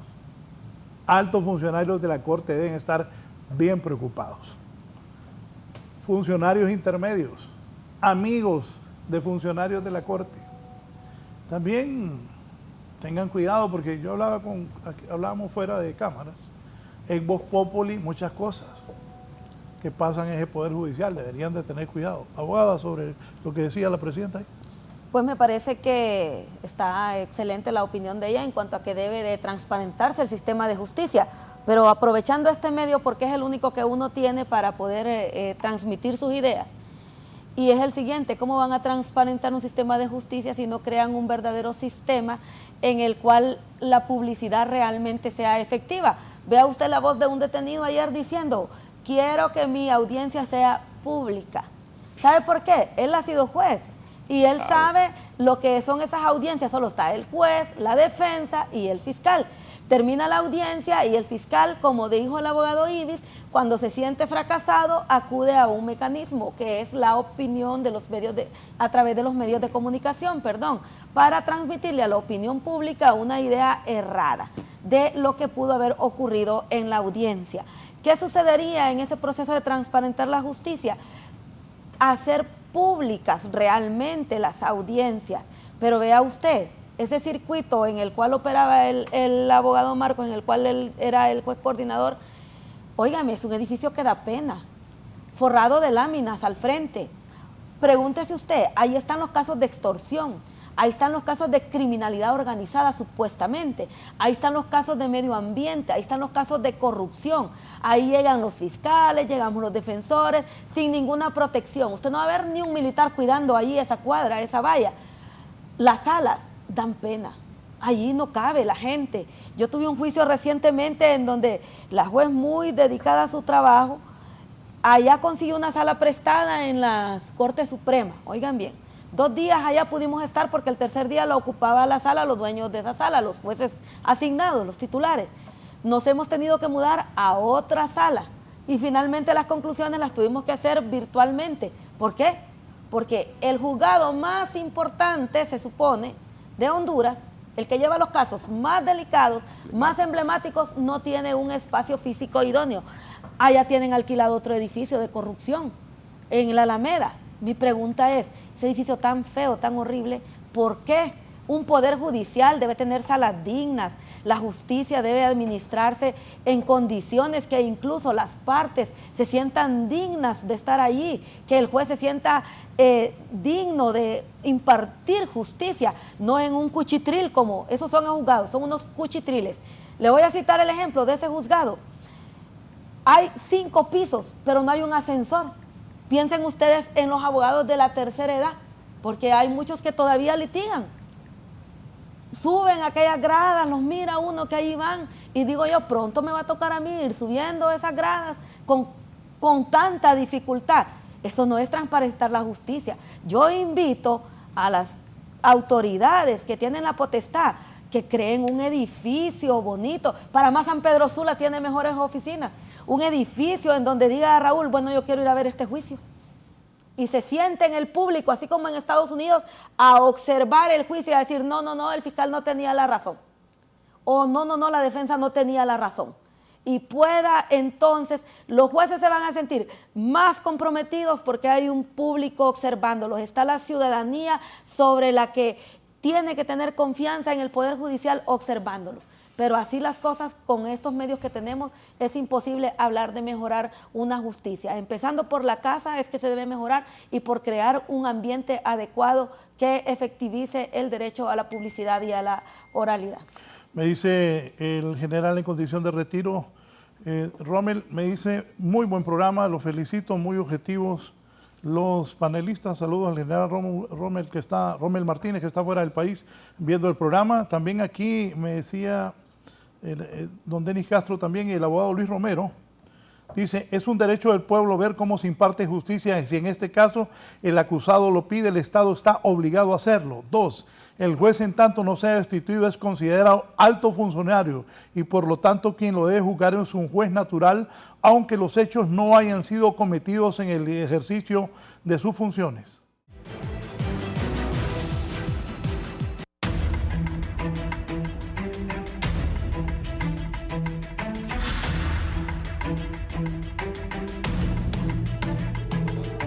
Bien, ¿debería el Ministerio Público también investigar a sus propios fiscales o aquí cabe el famoso dicho que entre gitanos no se lee la mano? Claro que sí, debe investigar no solo a los fiscales, sobre todo a los peritos del Ministerio Público, ¿verdad? Debe de mover todas las denuncias que se han promovido contra peritos por falsificar pruebas y debería darle respuestas a la sociedad, porque una justicia tardía no es justicia. Toda vez que no se da una respuesta, se está violentando el derecho de petición. Las partes tienen derecho a que cada vez que presentan una denuncia por actos irregulares contra servidores del Ministerio Público, obtener una respuesta al respecto. No obstante, han pasado denuncias que llevan 5, 6, 7, 8 años y siguen allí sin obtenerse una respuesta. Ya que el fiscal general pues aparentemente está queriendo hacer justicia, me parece a mí oportuno invitarlo a hacer las investigaciones de denuncias que se han promovido desde años atrás y que las partes hemos hecho públicas. ¿Malo? Yo miro extraño algunas situaciones que están pasando en algunos casos. Yo sé que el fiscal general no puede estar en toda Honduras, ¿no? Pero antes, en la Fiscalía General pasada, con menos, absolutamente con casi nada, presentaban requerimientos fiscales. Me acuerdo un juez que estaba en un batallón famoso, aquel juez que hincaba a los privados de libertad y les tomaba la declaración él adentro y los privados afuera. Y ahora hay casos que están bien sustentados, que se han presentado las acciones correspondientes y nos presentan requerimientos. Ese es un primer caso. Y como dice la abogada, también hay casos que no tienen un sustento jurídico para estar abiertos, pero le generan un impacto económico, por decirlo así, a empresarios que tienen una denuncia por una llamada anónima, que le dicen ellos, recibimos una llamada anónima, y van 10 años. ¿Y sabe cuál es el daño, Raúl? Que a estos empresarios hay una solicitud que se llama RI, requerimiento de información. Cuando un requerimiento de información pasa a la UIF, que es la Unidad de Inteligencia Financiera de la Comisión Nacional de Banca y Seguro, eso es letal para el empresario. ¿Por qué? Porque a su vez él lo distribuye a todo el sistema bancario para que le den información de esa persona. Los bancos están obligados en el término de 24 horas mandarles información a la UIF en un correo y después se la mandan al Ministerio Público. ¿Qué pasa con esto? Ese requerimiento de información que le hacen a la UIF y a su vez a los bancos, pasan 10 años y no han ni presentado requerimiento fiscal ni han cerrado la diligencia. Pero el empresario, ¿qué hacen los bancos? No, yo no quiero tener problemas con usted, tenga su pisto, tenga su plata, llévesela, no lo quiero como cliente. Y no le abren una cuenta por ese requerimiento de información que le pidieron. No le venden un seguro. Es más, no pueden ni recibir remesas. Usted ya está marcado como una persona de interés del Ministerio Público y los casos, como dice la abogada Rixa, duran 10 años. Yo digo, hay un empresario honesto porque se le ha ido a declarar a los fiscales desde hace 15 años, abogado. Óigame, este empresario ceibeño, 15 años con su proceso. O sea, ya no puede ni siquiera pasar tranquilo porque también recibía extorsión de agentes que le decían mañana te van a caer, te van a quitar todo. Esa persona siempre le dijo, jamás le voy a dar un 5 porque yo no soy narcotraficante, no soy lavador de dinero. Es más, sus hijos honorables, graduados en las mejores universidades de los Estados Unidos con honores. Y esa persona tiene más de 15 años de tener abierto un expediente que le ha causado un daño, pero salvaje, por decirlo así, en el sistema bancario, porque a raíz de que han pasado muchas cosas, inclusive del cierre ilegal del Banco Continental, todos los bancos ahora mejor cuando les mandan ese requerimiento de información, a usted no lo quieren como cliente. Y eso se riega en todos los departamentos de cumplimiento de los bancos y automáticamente tiene una vida muerta financieramente hablando en la situación bancaria. Y ese es un punto que hay que poner. Yo siempre he dicho que el Congreso tiene que legislar para hacer una ley de investigación y tener un término establecido de que si un caso lleva abierto más de 5 o 4 años y no presenta ni siquiera una acusación o no hay ninguna diligencia, pues el caso tiene que ser cerrado y darle un cierre, que no es que tiene el efecto de cosa juzgada, pero sí le sirve para llevar ese cierre a un banco y decirle, no vuelve a abrir mi cuenta bancaria. Poneme ahí lo que el precandidato liberal le está poniendo, si sos tan amable. Me dice la abogada Selma Estrada, buenos días, Raúl. Bien, ya lo vamos a solucionar. Dice que tiene un problema en el cable de ella. Si me dice cuál cable, abogada. Aquí pone Calix, la corrupción en la Corte Suprema de Justicia ha llegado al punto de resolver los problemas personales y familiares de quienes mandan en ese poder del Estado. Aquí a mi derecha se ríe el abogado Discua. Pongamos especial atención en la causa que se lleva en contra de Guillermo Noriega, que dicen es familiar de una altísima funcionaria del Poder Judicial. Repetimos, dice Jorge Calix, la corrupción en la Corte Suprema de Justicia ha llegado al punto de resolver los problemas personales y familiares de quienes mandan en ese poder del Estado. Pongamos especial atención en la causa que se lleva en contra de Guillermo Noriega, que dicen es familiar de una altísima funcionaria del Poder Judicial, y pone ahí la acusación que el Ministerio Público solicitó, espérate, ahí déjalo, la privación definitiva de bienes de red de corrupción vinculados a la extinta exministra Hilda Hernández y exfuncionarios por desvío de más de 101 millones de las arcas del Estado. Abogado Disco. Mire, Raúl, yo quisiera proponer un par de soluciones que en el pasado han dado alguna respuesta a los usuarios del sistema. Cuando el Código de 1906 fue derogado, se nombró una comisión depuradora de los casos de aquel entonces, incluso creo que todavía se llevan algunos. No, se nombraron algunos jueces extraordinarios con mayor experiencia que habían salido del Poder Judicial para que depuraran estas causas. Algunas fueron sobreseídas, otras instancias. Yo creo que en el mismo sistema, en la ley de la Contraloría, del Tribunal Superior de Cuentas, ahí si usted no inicia una acción, le prescribe la acción para tal término. Entonces yo creo que en la ley del Ministerio Público debería poner una disposición que también prescriba la acción en casi todos los procesos, en el Código Procesal, en el Código Civil, se prescriben las acciones para interponer ciertas demandas. Porque no puede suceder lo mismo en el Ministerio Público. Bueno, yo tengo un caso personal. Yo, por haber puesto una sentencia en el 1998 me pusieron una denuncia. Hasta el año pasado, cuando iba a postularme para un cargo, fue que me la archivaron, ¿verdad? Que no tenía ningún fundamento, ahí estaba y yo no sabía qué era. Se imagina, pasaron 20 y tantos años para archivar una denuncia que no tenía ningún sentido. Entonces yo sí creo que debe haber un término de acción para que la gente pueda investigar un caso. Es más, presiona al fiscal para que lo investigue. Si cree que no hay méritos suficientes, no hace la acción fiscal, no hace la acción penal, el requerimiento, pero si existen motivos, lo hace. Entonces sí es importante que prescriba la acción en estos casos para archivarla. Si lo vemos en el sistema, usted tiene un sobreseimiento provisional, dice, mire, mientras investiga durante tanto tiempo va a tener el sobreseimiento provisional. Pero si el juez considera de que no hay delito, dice un sobreseimiento definitivo. El tema es que como aquí le tenemos miedo a todo, tomar decisiones en este país tiene un costo, ¿verdad? A la larga la gente que no toma las decisiones es por miedo, algunos es por ignorancia y los otros por maldad. Entonces sí, en la ley del Ministerio Público debe ponerse una disposición donde establezca que deben de prescribir las acciones de investigación durante tanto tiempo. Y pudiera ser en función del delito, puede poner el doble del delito, de la pena del delito o menos de la pena del delito, ponerle un término para que prescriba la acción. Si no, no tiene razón de que nosotros sigamos llenando al Ministerio Público de investigaciones que ahí están. El Ministerio Público está lleno de investigaciones que cuando interesan, las sacan y entonces proceden contra usted. Puede nombrar una comisión. Finalmente yo sugiero que el Ministerio Público puede nombrar una comisión depuradora de fiscales y de gente que esté fuera. Así es, para depurar algunos casos. Yo creo que eso se va a ver muy bien con las actuales autoridades del Ministerio Público. De hecho, abogado, en el reglamento está claramente establecido que la Fiscalía tiene 3 meses para investigar y en casos de complejidad otros 3 meses. Entonces viene uno y hace las solicitudes en virtud de que dice que ante el no pronunciamiento del fiscal, pues deben proceder con el cierre. No obstante, la Fiscalía siempre tiene alguna respuesta para decir que no y evidentemente los casos se van alargando en investigación 10, 15 años y a los 15 años terminan presentando las acciones.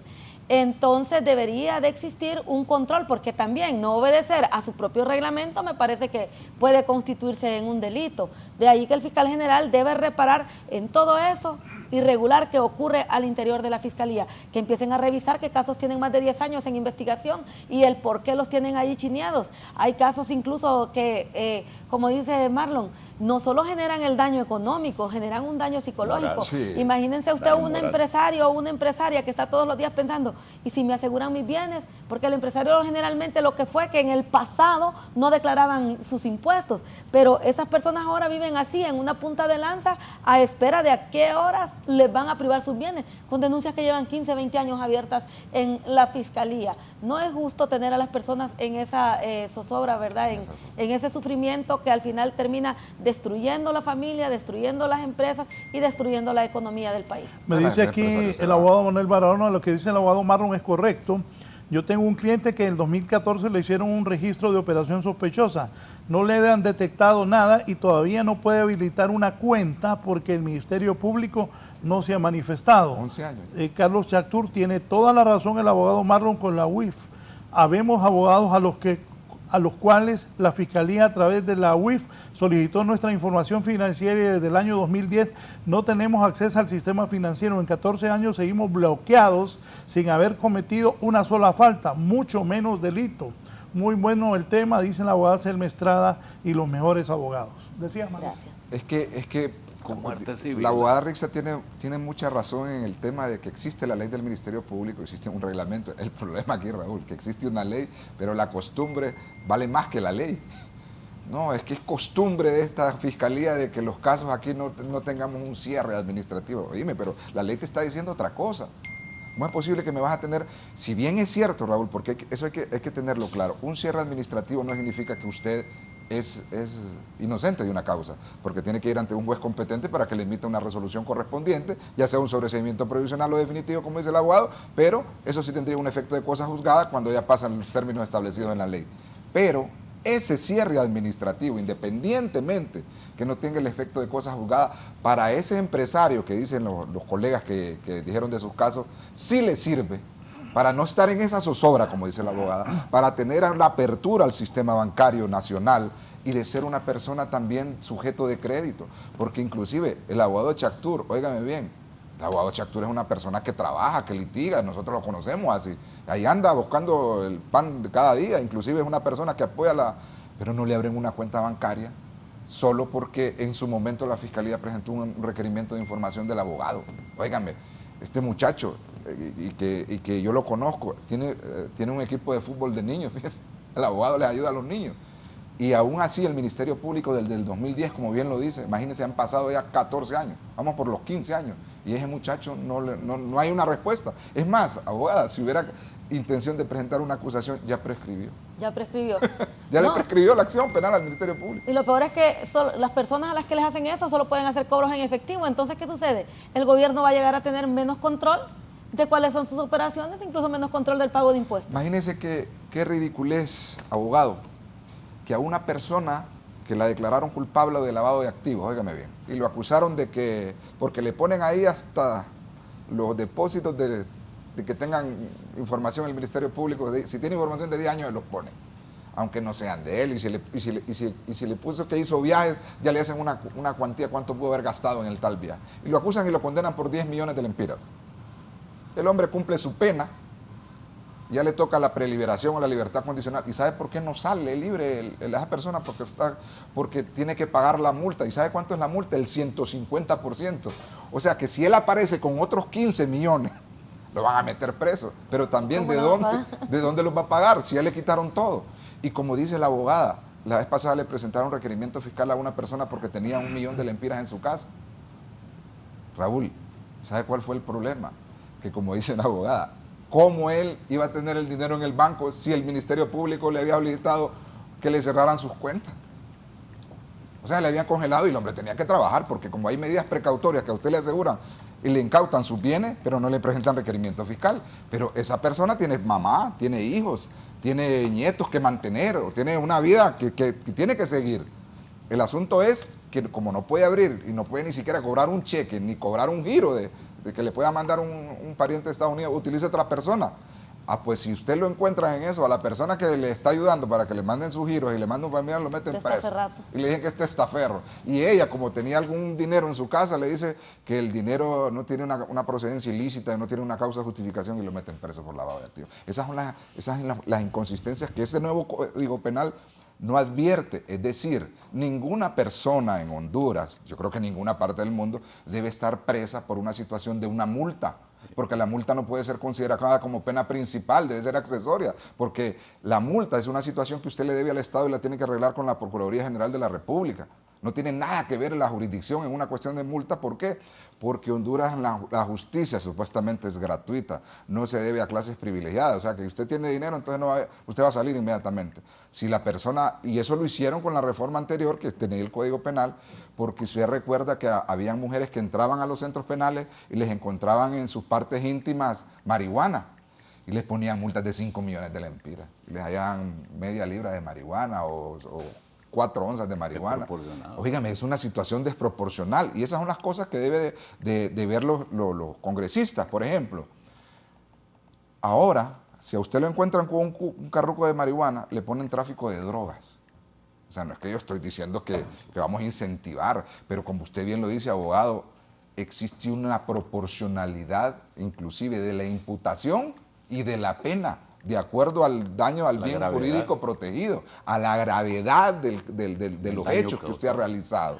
Pero usted no es posible que a una persona que le encuentran con 1 tonelada le pongan tráfico de droga, a que a una persona que le encuentren con un carruco de marihuana o una pastilla, una tacha, lo que sea, y le ponga tráfico de drogas también. O sea, es una desproporcionalidad en cuanto a la calificación, peor en las multas. Entonces, si el Congreso quiere legislar porque estábamos viendo de que necesitamos un nuevo código. Ahorita hagamos las reformas correspondientes. Si el Código Penal tardó 10 años y costó 500 millones, otro nuevo código va a tardar otros 10 años y va a costar más de 1.000 millones de lempiras, porque no es así de fácil. Entonces, propongamos ir haciendo la reforma, y si le quieren poner 50 años a la malversación de caudales públicas, pónganselo. Yo estoy de acuerdo que el dinero del Estado es sagrado, le hace más daño un funcionario que le robe 1 millón de lempiras a una comunidad para hacer una cuneta, a una escuela, a un hospital, que un narcotraficante. Y eso siempre lo he dicho yo. Ahora, poneme eso del juez, por favor, cuando iba entrando al juzgado, la abogada Rixa no estaba aquí. Ponelo, por favor, si es tan amable.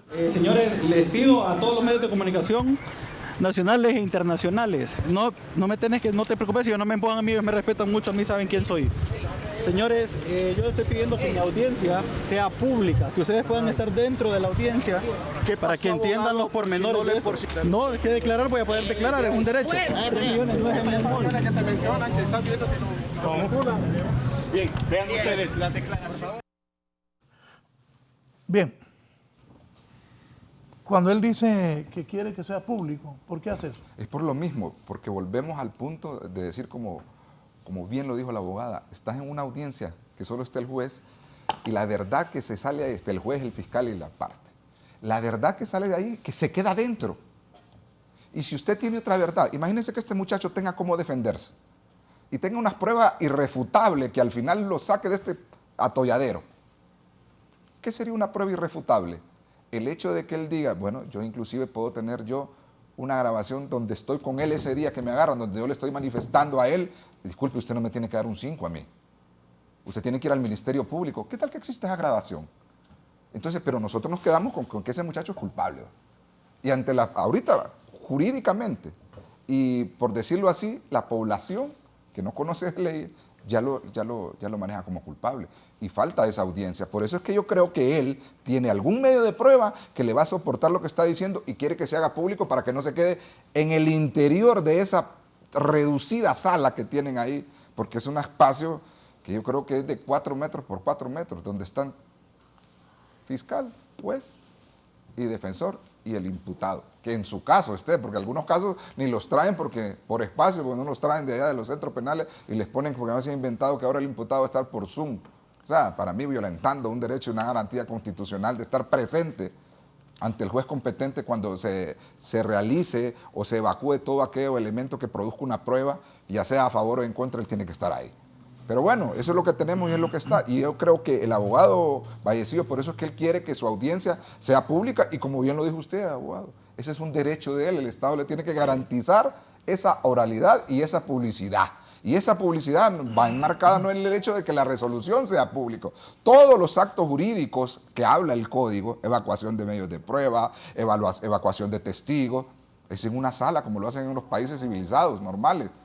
O sea, no necesariamente tiene que ser del primer mundo, pues esa garantía se la tienen que dar al juez, y yo creo que el Ministerio Público no se va a oponer a eso. Si él tiene una carga probatoria, el Ministerio Público, que va a sustentar su acusación, pues yo creo que no va a tener ningún problema que los medios de comunicación estén ese día de la audiencia inicial del abogado Vallecillo. Abogada. Igual, yo creo que el Ministerio Público, siguiendo con lo que está diciendo el abogado Marlon Duarte, no se va a oponer, porque lo que interesa, recordemos que el fin de la justicia es el descubrimiento de la verdad, y si esa verdad interesa, también recordemos lo que hablábamos al comienzo, que se debilita el Poder Judicial, se debilita ese tejido del Estado de Derecho, en el cual hay que generarle confianza a la población, y la población tiene que conocer la realidad de este caso. Si el abogado Marco Vallecillo está pidiendo que sea público, es porque él tiene algo que nos quiere transmitir. ¿Saben qué va a pasar? Que la audiencia se va a celebrar en la salita de ese cuchitril, como le llamo yo, y ahí va a estar solo el juez, el fiscal, etcétera, y al final a la opinión pública le van a transmitir lo que quieren que escuche la opinión pública, lo que quieren transmitirle, perdón, no lo que realmente suceda. Así que yo insto desde ya al Poder Judicial, pues que ya que no tienen el espacio idóneo, pues que vayan gestionando una sala donde sea para que le hagan una audiencia pública al juez, porque no es a cualquier persona que están juzgando, es a un juez. Y la población necesita saber que el Poder Judicial continúa siendo transparente, que si se va a juzgar a una persona, pues que se haga con los estándares de debido proceso. Y también sugerir, ¿verdad?, que en el caso pero en este o en cualquier otro caso no se puede irrespetar lo que ya establece nuestro Código Procesal Penal sobre cómo se debe juzgar a los procesados. El hacerlo, pues lo que genera son nulidades de pruebas, y las nulidades de pruebas lo que genera al final son absoluciones. Hay que hacer las cosas por el camino correcto. Agua. No, yo estoy disfrutando este momento Es que lo veo, como lo veo. usted no tiene una idea. Mire, No, y con solo verlo. Marlon y la abogada Antunes son profesionales jóvenes y son calificados. Y me gusta cómo defienden sus posiciones, porque así debe ser. Igual que un fiscal debe defender sus posiciones, así deben ser los abogados defensores. Y por eso el prestigio que ellos han acumulado, ¿verdad? En el caso nuestro, nosotros lo que intentamos es mantener un equilibrio, porque para nosotros es vital el tema de la justicia. Si aquí no protegemos el tema de la justicia, que los magistrados guardar aquella solemnidad cuando uno encuentra un magistrado de Corte de Apelaciones o magistrado de la Corte Suprema de Justicia, con todo el respeto que uno se puede ir, porque cada vez que nosotros hacemos esto y denigramos al Poder Judicial, nos afectamos un poco nosotros, porque al final la gente del extranjero que ve estas posiciones dice, qué barbaridad cómo está ese Poder Judicial, y yo creo que no es cierto. Yo la semana antepasada estuve en una audiencia y me dio, no fui más que oyente, me dio un exquisito gusto escuchar esa audiencia y cómo la dirigió la juez y cómo el respeto que manejaban los colegas, tanto una parte defensora y la otra parte acusadora, cómo la hacían con el juez y cómo la jueza en ese momento, una mujer joven, estaba manejando su audiencia. Entonces eso lo hace llenarse de confianza a uno, que cuando va a un conflicto de intereses sabe que puede dirigirlo una persona que esté en el debate.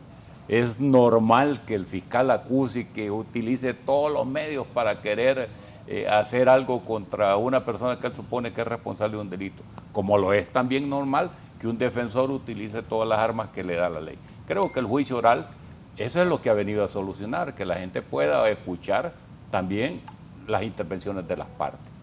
Yo sí creo, en este tema específico, Raúl, que se va a ir depurando el sistema en la medida que también las universidades, los colegios, estén egresando mejores profesionales del derecho de las distintas universidades.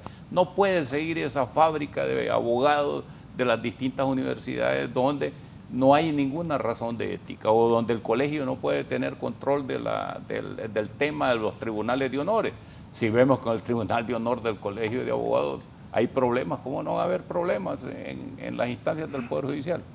Yo quiero, tal vez para ir pensando cómo ayudar o cómo colaborar con este sistema, en primer lugar, que el mismo fiscal general nombre una comisión depuradora del seno del mismo poder de la Fiscalía, pero también abogados que algunos están jubilados, que han sido maestros, que tienen la experiencia, que han sido jueces, que han sido magistrados de corte de apelación, que puede integrar esto para ir depurando estos casos que han sido denunciados y que efectivamente le hacen mucho daño. No puede ser los constructores que tengan una empresa que le congelen una cuenta y no pueda pagar, que tal vez lo hace por cheque, solo porque hay una denuncia de una operación sospechosa y que ya el fiscal mande un informe a la UIF y que ya la UIF le instruye a la institución bancaria que no pueden abrir cuentas. Eso me parece que en un Estado de Derecho no debe suceder.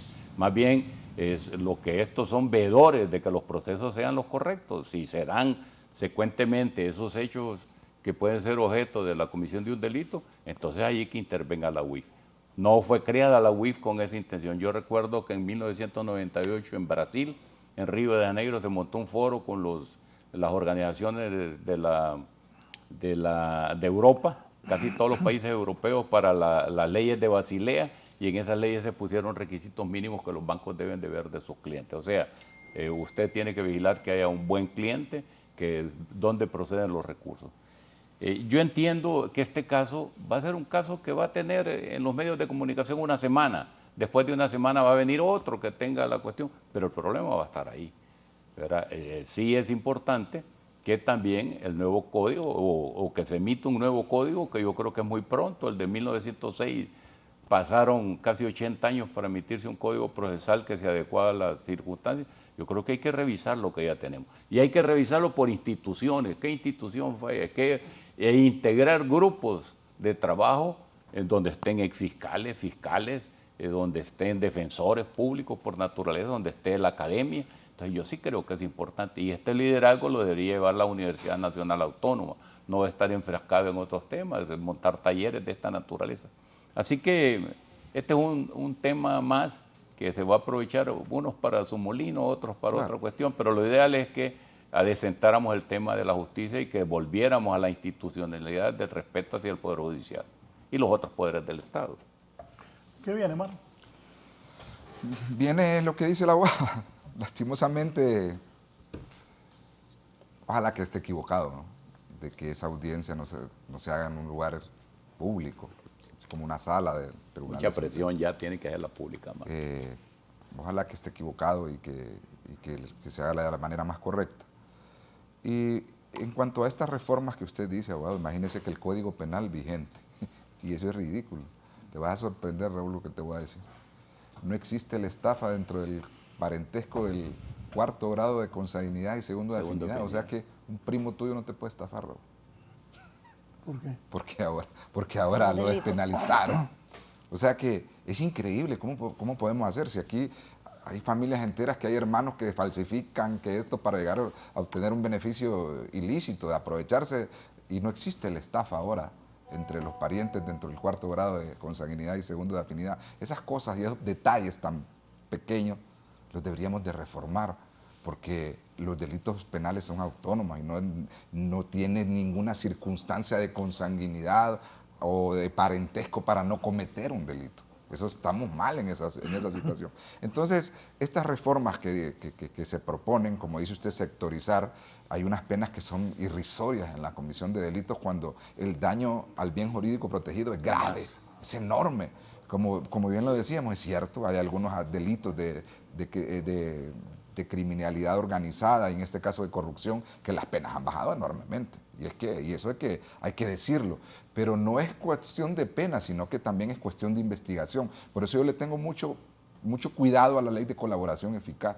Porque si a la par de la ley de colaboración eficaz no van establecidas las reglas de investigación, no es posible ahorita que el testigo protegido de un delito o de una acción que le va a ir a declarar en contra de otro que se robó 1 millón y él es el testigo protegido que se robó 100, o sea, hay una desproporcionalidad y vas a salvar al que se robó 100 y vas a meter preso al que se robó el millón. Ya pasó, en mi opinión, ya pasó con unos testigos protegidos que eran 2 hermanos, ¿no? Bueno, que es increíble eso, que eso agarraron un montón y eran los testigos protegidos. Ajá, y los que Y agarraron acusaban menos al que fueron los que agarró salieron $50,000, condenados. por citar un ejemplo. Sí, no, óigame, eso era bien desproporcionado.